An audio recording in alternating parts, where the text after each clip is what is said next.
In this video, you'll learn how to set up monitoring product called DevOps from ServiceNow by linking with GitHub. To do that, you have to first need to have ServiceNow instance available.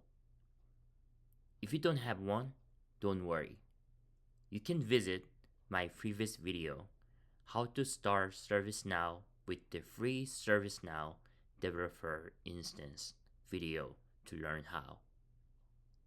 While you have that setting up, I'll start by giving you an introduction to what this DevOps products feature is from ServiceNow.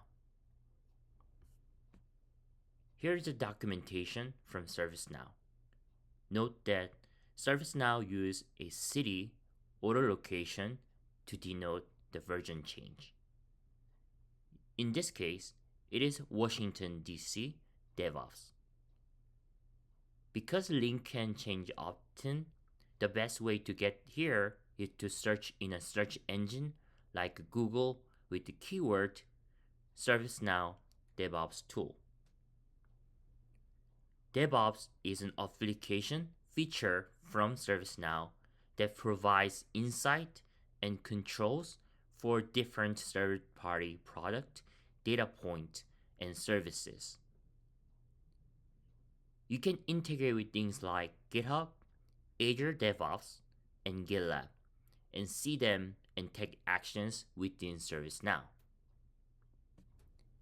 If you scroll down to the bottom, you will find a link to DevOps Overview. Click there. From another page, you can read about how to integrate DevOps change with the ServiceNow. Again, you can check different versions, etc. If you scroll down, you can find link to GitHub Marketplace. In addition to integrating with the third-party tools, you can find out ServiceNow capability built for GitHub Actions over there. But what we are really interested in is integrating with DevOps change velocity with third-party tools. So click there. From this new page, you can find different third-party tools that can be integrated through ServiceNow DevOps tool. In our case, we are going to use GitHub integration as an example. But you can also decide to integrate with the other tools. Click the link to GitHub integration with the DevOps change velocity. You'll see instructions on how to integrate ServiceNow DevOps tool with the GitHub. Most important step that you have to know is authentication methods. Ideally, we want to use OAuth 2.0 credential that can be done through GitHub Apps. However, for now, we'll focus on how to use personal access tokens called a PAT to authenticate to GitHub from ServiceNow DevOps tool.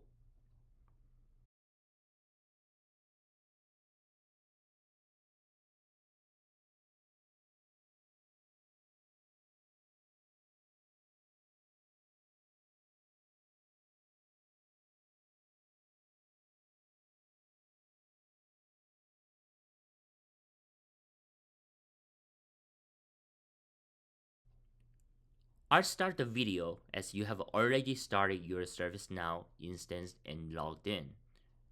Click Start Building button.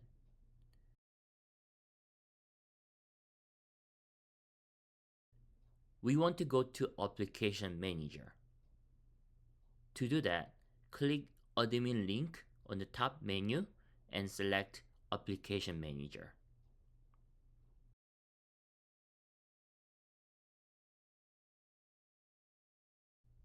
From there, you have to search for a keyword called DevOps and install different applications associated with it.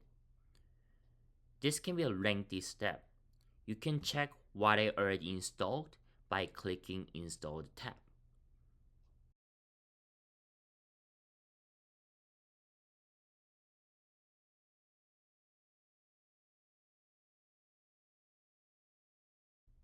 type DevOps inside search field and scroll down to find ServiceNow Products section. From there, select DevOps Change Velocity and DevOps Util. You can assume that you need most of the tools from these two categories. For example, if I click DevOps Change Velocity, you can see different applications listed there. I can click Proceed to Update or Proceed to install everything. However, doing so is likely to yield errors. Instead, you can click each application and choose to install it like this. At minimum, you definitely need DevOps Insight, as that is a monitoring page. DevOps Change Velocity, as that is a core tool, and DevOps Integration, as that is another core tool. After you installed everything, you can click All link on the top. Search for DevOps, and you should see options getting listed. Then, click Workspaces link. You should see DevOps Change Workspace link. Click there. From here, we can set up our GitHub integration. Let's do that. From this page, click Connect the Tool button. This will bring up a pop-up window where you can see different tools. You can see categories are orchestration, plan, code, artifact, software quality, and security. Selecting each one will bring up different tools.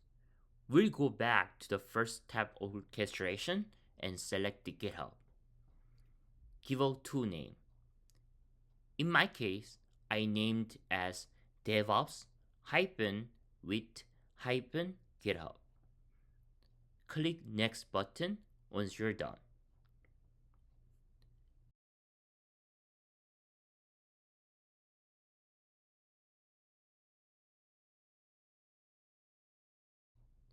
Then, you need to enter specific GitHub instance details information.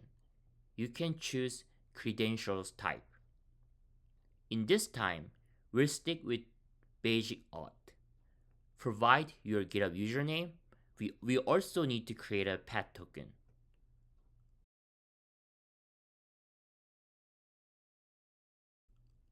Log into github.com and click top right corner to go into settings.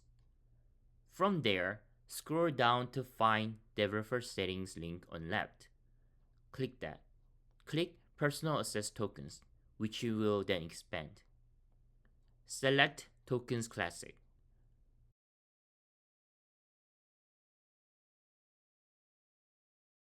Click generate new token button and click generate new token classic again. From a new page, you need to fill out certain details such as token name, expiration date, and scope. You do need the following permissions: admin repo underscore hook, write permission. Admin repo underscore hook, read permission. Repo read permission. User read permission. Once you have done that, click Generate Token button on the bottom. Then it will give you Generate Token. Make sure to copy it by clicking double square icon. And if you're behind two-factor authentication, you need to click Configure SSO button and authenticate. Paste the path token under password or access token and click Connect button to continue. Then it will bring permission check page. If you do see any missing permission, please do go back to get a person's access token permission page and regenerate again with the new scope. Click Next button once you're done.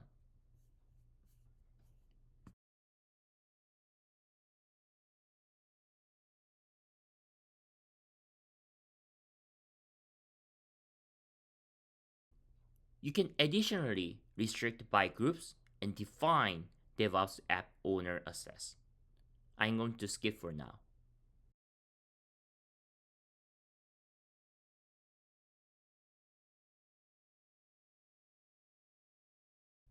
In the next page, you can configure webhooks for all repository that this PEP token has permission for.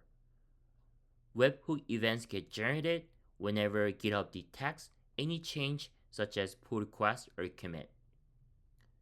Select the repositories that you are interested. You can skip the rest and you'll see the summary page. From there, click View to Record. In the To Record page, you should see repository that get discovered and browse through. Click Repositories and select one repository to see further detail.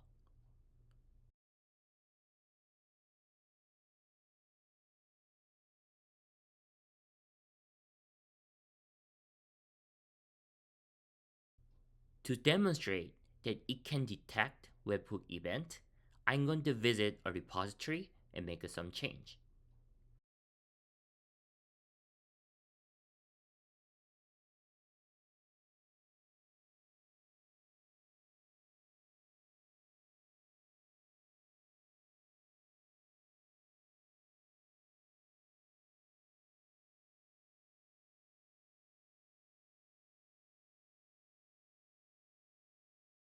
Then, if I go back to that specific repository in the ServiceNow DevOps tool, you can see changes now are shown.